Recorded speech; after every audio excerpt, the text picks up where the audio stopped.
Hey, what's up guys? Mike's here. I don't know why am I sitting right here in this kitchen, but it's very much I have water right here, so no, I'm just gonna drink water, and after that I'm just gonna start reading this chapter. This is chapter 7. Not chapter 7, the part 7 of Moth and Flame. So yeah, let's start, and then I'm gonna drink water, alright? Get some fresh water right there. Here we go. An individual pizza is just a small square cut into 4 small squares. Their options are just cheese and pepperoni. It tastes like it wasn't cooked all the way, and there's way too much cheese on it. Not to mention, they cost 12 bucks each. You can get the same pizza 3 times the size at the same pizza place for $5. But not to mention, the beer is overpriced, weak, and tastes like piss. But he's starving. In a moment, it's the best goddamn pizza and beer combo he's ever had. Though it could have also have something to do with the fact that Lance is sitting cross-legged on the ground next to him, and he's pressed up against the guy's size they eat. Yeah, that might have something to do with it. Lance's body jerks slightly as he snorts, nose crinkling and lips quirking. Keith watching it out of the corner of his eye, but then he's holding his phone up for Keith to see, and he looks down. There's a cat mirror there, and he's huffed a short laugh. Lance glances sideways at him, smile still in place, and a look in his eyes that's far too fond before turning back to his phone, and continue his scrolling. It's almost silent between them, but comfortable. There's a longer break between a bench and Metallica, but he doesn't mind. It gives him more time to simply hang out with Lance like this. They claim a small space on the floor to themselves, off to the side and in the shade of the setting sun. Despite the people who shift and crowd around them, he can't help but feel like they're entirely alone. They're all in a little bubble of peace. He finishes his pizza and wipes his hands on his shorts before pushing his box away. Cradling the plastic cup in his hands, he pulls his knees up and leans further into Lance's side, letting his head drop onto the other shoulder. Lance doesn't do much, just subtly shifts more into it, nudges the leg closer so Keith can lean his legs over it, tilts his head down to resist on top of Keith's. A nasty little swarm of butterflies flutter around Keith's gut, climb up his chest and threaten to choke him. Lance finished his pizza a while ago, while Keith bought for him, per their day agreement. He really hopes that this means this is a date.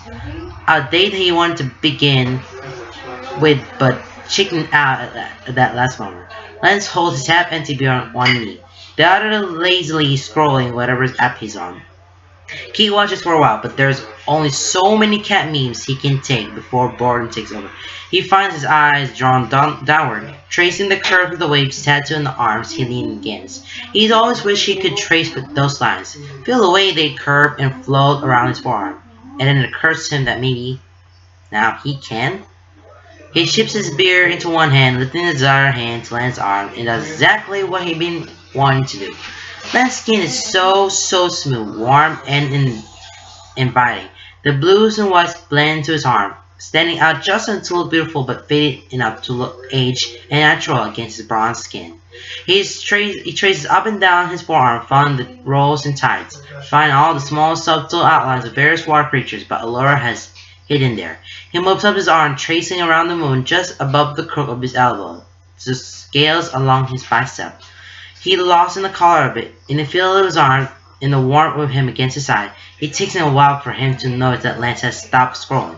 When he does, Keith ducks his head a little more, letting his bangs fall over his face, feeling the heat rise to his cheeks. Lance doesn't seem to mind. In fact, he turns his arm a little, letting Keith trace all angles and sides of his tattoo sleeve, right down of the word Familia tattooed in elegant script on his inner wrist. They sit like that for long enough that Lance's phone screen goes dark, and when it lights back up again, it draws both of their attention. It's a Snapchat from Pitch. Lance opens up and Keith perches on his chin and his shoulder to watch. When the picture opens up, it takes him a moment to figure out what they're looking at. It's a stadium floor from somewhere high above. Zoom in a little bit, but mostly all the people were indistinguishable. There's a red circle around 2 tiny dots sitting close together, as well as the caption, "Stop being cuddly and gay. You're in public. Have some shame." Keith snorts and Lance turns his head slightly to send him a little grin. Then he's opened up the camera to respond, switching it to the front camera and holding it up so they both on the screen. He is immediately assaulted with the image of the two of them sitting close. Him leaning so far into Lance, he might as well be on his lap, chin perched on his shoulder. It's really fucking cute, but it's also really fucking gay. Lance doesn't mind. He opens up the filter to flick through them, settling on one of the flower crowns. He sees Keith scowl on screen before he turns that grin on him. Keith reluctantly leans away a fraction to give him room to sign. What? Don't want to be a punk princess?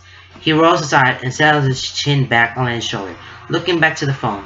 With his free hand, Lance flips off the camera, using the finger to pull down and out of it as he sticks his tongue out. It reveals his tongue piercing, a little blue bead, and Keith, he really wants to know what that feels like. In his mouth, on his cheek, his collarbones, his chest, his stomach, his hip bones, he lifts his hand to flip up the camera as well, and sticks out his tongue with a curl of his lip. Lance adjusts the phone to get the best angle, but before he takes a picture, an idea drips into his mind, taking root. He's not sure what possessed him to do it. Maybe the heat was making him delirious. Maybe it's the cheap-ass piss beer. Maybe it's the fact that Lance had been opposed to his advances, yes, so far. Maybe it's the word date has been thrown around casually and jokingly, but with that underlying understanding that they're both serious.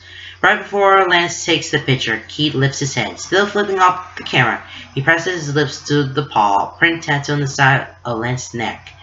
When he pulls away, Lance isn't looking at him, but his head is bowed, lips pursed but with a smile threatening to break through, and an adorable blushing darkening beneath his freckles. Keith smirks, looking down to his phone. The picture came out. Really great, actually. Kudos to Lance for holding poise for long enough to take it.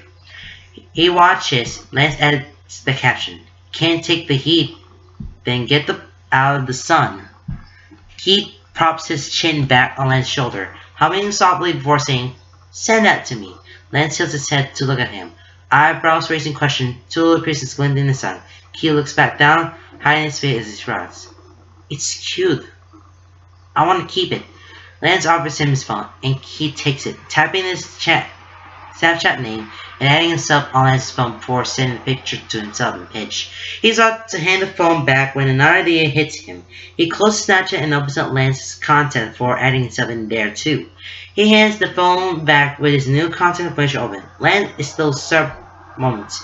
Keith refuses to look up at him, but he's certain if he does, he finds him smiling. That thought alone is enough to have Keith smiling his own small smile, keeping it secret with a shield of hair as he goes back to tracing Lance's tattoos. Okay, that is like a long read there, but still, it just felt the same when you read this chapter. Well, that is the end of this video today, and probably seeing this thing and you will understand why. Get the whole thing done. Oh hey, it's 9 o'clock at night, right? I should go to bed now, and tomorrow's my school day. Tomorrow I have to go to school. It's Friday. Alright guys. Yeah, I'll see you in the next video for another part of this story. Okay? Alright guys. See you.